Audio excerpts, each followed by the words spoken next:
अस्सलाम वालेकुम students, welcome to my channel. आज हम ECE 101 के लेक्चर नंबर 5 का आगाज़ करेंगे और आज का हमारा टॉपिक है कि need and scope of ECCE। Early childhood care and education ECCE का हमारे माशरे में बहुत अहम किरदार है। दुनिया में इसकी अहमियत 2000 साल से भी ज़्यादा अरसे से मानी जा रही है, लेकिन पिछले कुछ सालों में माशी तब्दीलियाँ, ख़ानदानी निज़ाम में फ़र्क, अवामी शऊर और हुकूमती सपोर्ट की वजह से ये टॉपिक मज़ीद अहमियत इख्तियार कर चुका है। आज के इस लेक्चर में हम बात करेंगे कि अर्ली चाइल्डहुड में तालीम क्यों ज़रूरी है, यानी कि इब्तदाई बचपन में तालीम क्यों ज़रूरी है। ठीक है, इसमें ब्रेन डेवलपमेंट पर इसका क्या असर होता है, मुख्तलिफ फैमिली स्ट्रक्चर्स क्या होते हैं, चाइल्ड एडवोकेसी क्या है और ECCE के मुख्तलिफ प्रोग्राम्स कैसे काम करते हैं। ठीक है, तो पहले 3 साल जो है वो ब्रेन डेवलपमेंट के लिए सबसे ज़्यादा अहम होते हैं। बच्चों की इब्तदाई ज़िंदगी ख़ास तौर पर पहले 3 साल उनके दिमाग की नशो-नुमा के लिए सबसे ज़्यादा क्रिटिकल होते हैं। इस वक्त ब्रेन में बेशुमार न्यूरल कनेक्शंस बनते हैं जो कि उनके इर्द-गिर्द के माहौल, तजुर्बात और इंटरैक्शन से मुतासिर होते हैं। अगर बच्चे को अच्छी स्टिमुलेशन, जज़्बाती सपोर्ट और मुतवाज़न ग़िज़ा ना मिले, तो इसका बुरा असर दिमागी, जज़्बाती और जिस्मानी तरक्की पर पड़ सकता है। इसलिए इन इब्तदाई सालों में बच्चे को एक महफूज और स्टिमुलेटिंग माहौल देना ज़रूरी है, ताकि वो खुद एक्सप्लोर करे, सीखे और बड़ों और हम उम्र बच्चों के साथ इंटरेक्शंस करे। इब्तदाई मसाइल को कम करने का जो तरीका है कि अगर किसी बच्चे को बचपन में अच्छी निगहदाश्त, मुनासिब खुराक या जज़्बाती सपोर्ट ना मिले, तो उसकी डेवलपमेंट पर बुरा असर पड़ सकता है। लेकिन इन मसाइल को कम किया जा सकता है अगर अच्छी क्वालिटी के ECC प्रोग्राम्स फ़राहम किए जाएँ, वालिदैन बच्चों के साथ ज़्यादा वक्त गुज़ारें और उनके सीखने के अमल में शामिल हों। बच्चों को सही खुराक दी जाए ताकि उनका ब्रेन और जिस्मानी सेहत अच्छी रहे। समाजी और जज़्बाती सपोर्ट फ़राहम की जाए ताकि उनमें सीखने और बढ़ने की सलाहियत पैदा हो। ठीक है जी, फैमिली स्ट्रक्चर और ECCE पर इसका क्या असर है? ठीक है, तो न्यूक्लियर फैमिली की हम पहले बात करते हैं कि न्यूक्लियर फैमिली वो होती है जिसमें सिर्फ माँ-बाप और बच्चे होते हैं। इसमें बच्चों की परवरिश ज़्यादा फ़ोकस्ड होती है, लेकिन अगर दोनों वालिदैन काम करते हों, तो बच्चों के लिए चैलेंजेस बढ़ सकते हैं। चूँकि करीबी रिश्तेदारों की सपोर्ट नहीं होती, इसलिए वालिदैन को चाइल्ड केयर और जॉब के बीच बैलेंस बनाना पड़ता है। ठीक है जी, फिर आती है एक्सटेंडेड फैमिली। एक्सटेंडेड फैमिली में वालिदैन के साथ दादा-दादी, नाना-नानी, चाचा, ताया, खाला मतलब दीगर रिश्तेदार जो हैं वो शामिल होते हैं, जैसे अमूमन हमारी फैमिलीज़ होती हैं। इसमें बच्चों के लिए ज़्यादा सपोर्ट मौजूद होती है क्योंकि मुख्तलिफ अफ़राद बच्चों की देखभाल में शामिल होते हैं। बच्चे को मुख्तलिफ अफ़राद से सीखने और समाजी महारतें डेवलप करने का मौका मिलता है। ख़ानदानी इक़दार और कल्चर आसानी से मुंतकिल होता है।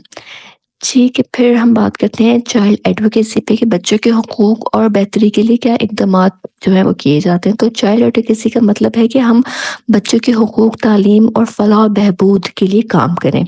हर बच्चे के लिए मियारी तालीम तक रसाई को यकीन बनाएँ। बच्चों को महफूज और मुस्बत माहौल फ़राहम करना, वालिदैन और असातिज़ा को आगाह करना कि बच्चों की जज़्बाती और ज़हनी नशोनुमा किस तरह बेहतर बनाई जा सकती है। चाइल्ड केयर के जो है प्रोग्राम्स की इक़साम हैं कुछ, जैसे कि फैमिली चाइल्ड केयर होम्स हैं। ये वो जगह होती है जहाँ किसी का घर ही चाइल्ड केयर सेंटर के तौर पे इस्तेमाल होता है। ये ज़्यादा घर जैसे माहौल फ़राहम करती हैं। ये नन्हे बच्चे, इनके जो टॉडलर्स हैं, इन्फेंट्स हैं, उनके लिए ज़्यादा मुनासिब होती हैं, लेकिन इनमें प्रोफ़ेशनल स्ट्रक्चर थोड़ा कम होता है।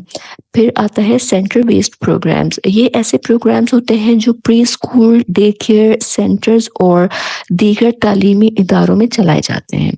यहाँ बच्चों को ट्रेंड اساتذہ جو ہیں وہ پڑھاتے ہیں، بچوں کو سوشل انٹریکشنز کے مواقع ملتے ہیں، ایک اچھا کریکولم ہوتا ہے جو تعلیم اور جذباتی نشو و نما پر فوکس کر رہا ہوتا ہے۔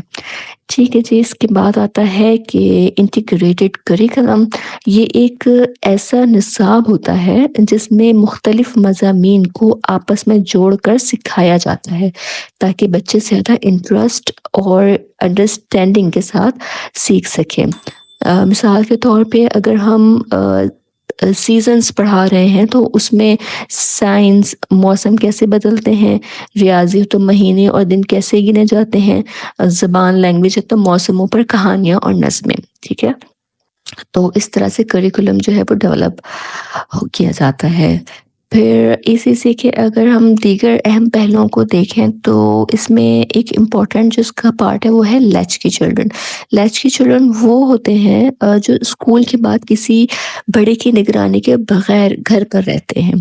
یہ بچے زیادہ خود مختار یعنی کہ انڈیپینڈنٹ ہو سکتے ہیں، لیکن اگر ان کی مناسب نگرانی نہ کی جائے تو وہ ذہنی دباؤ، اسٹریس اور تنہائی کا شکار ہو سکتے ہیں، ٹھیک ہے جی۔